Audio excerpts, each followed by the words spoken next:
So Joe Biden and Kamala Harris are coming to Animal Crossing New Horizons, or at the very least, some yard signs are from the Biden-Harris campaign. It's a new promotion they're trying to do to reach young people and, market to them, campaign to them in a new way for a 2020 style campaign.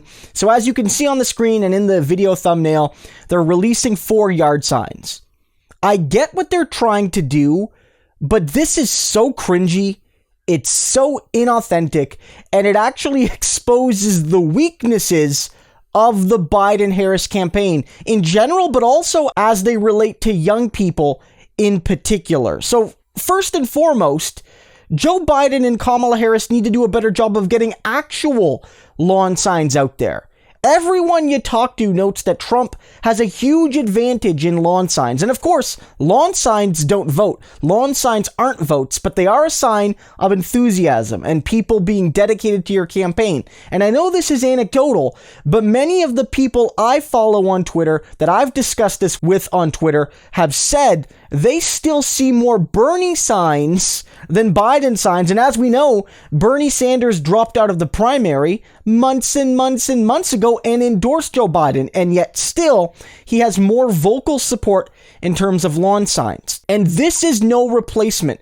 Trying to say, oh, look at all the Animal Crossing New Horizons lawn signs we have, and that's supposedly a substitute for actual signs on actual lawns is absurd. And if they think it is, they're definitely on pace to lose.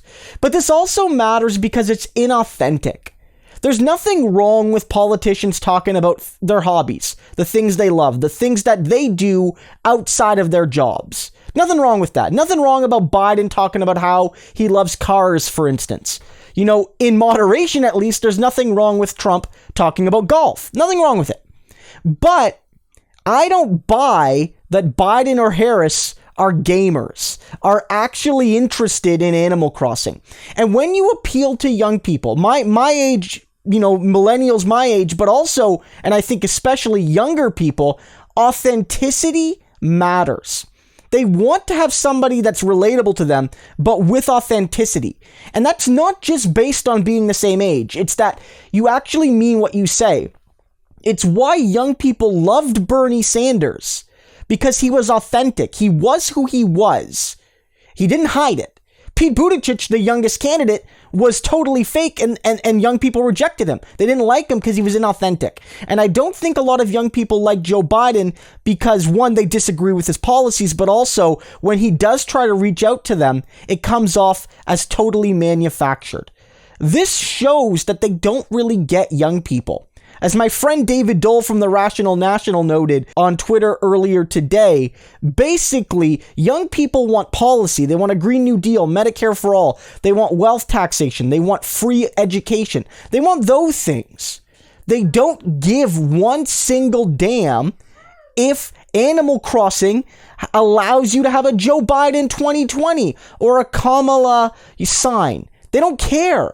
They don't care about those things. And it's not that having these things is bad or wrong or damaging in and of themselves, but it exposes the shallowness of the Biden-Harris campaign when it comes to young people, especially that they're not actually offering policy. It's just platitudes and platitudes. Even at the convention, at the Democratic National Convention, there were 2 speakers under 50, one of which was AOC, and we know she got like 85 seconds, and she was only there because she was endorsing Bernie. Basically, then they had 1 speaker under 50, actually there as a speaker and not a nominator. When push comes to shove, they're not doing things for young people, at least not enough. Biden's got a plan, Medicare for all, 55 and older. That's another handout to the boomer generation, the boomer, very old Gen X generation. Whereas young people are not going to get Medicare for all. Young people pay the most for the education they have, pay the most for housing, have the lower wages, and Biden's like, here's some Animal Crossing signs, I guess. And it just shows the weakness. So if this was a good campaign, then yeah, this would be positive. But I almost think it backfires because it reminds people they definitely know young people exist. It's not like this is ignorance. They know young voters exist. They know that Gen Z voters and millennial voters are key to the Democratic Party winning because when young people do turn out, they turn out overwhelmingly for Democrats. So Biden knows he needs these people to win, and Biden knows that these people rejected him in the primaries, even in very conservative states where he won by 40 points over Bernie. Bernie won people under 30, under 35 in those states by big margins sometimes. Even in Biden's strong areas, young people rejected him.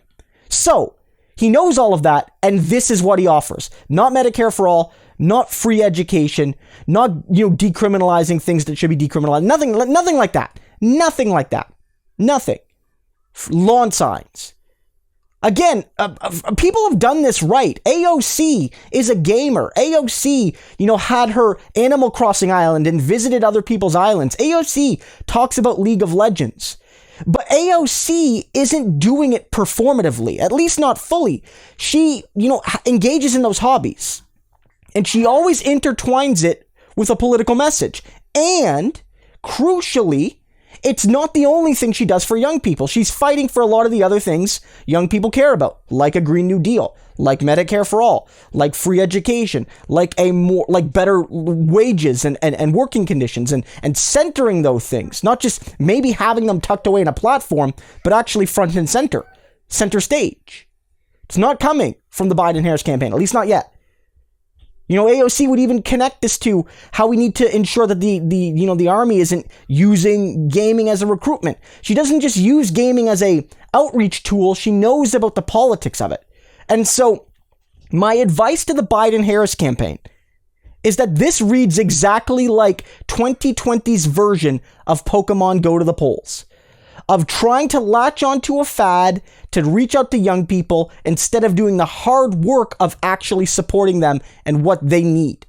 Until that happens, you're not going to drive turnout.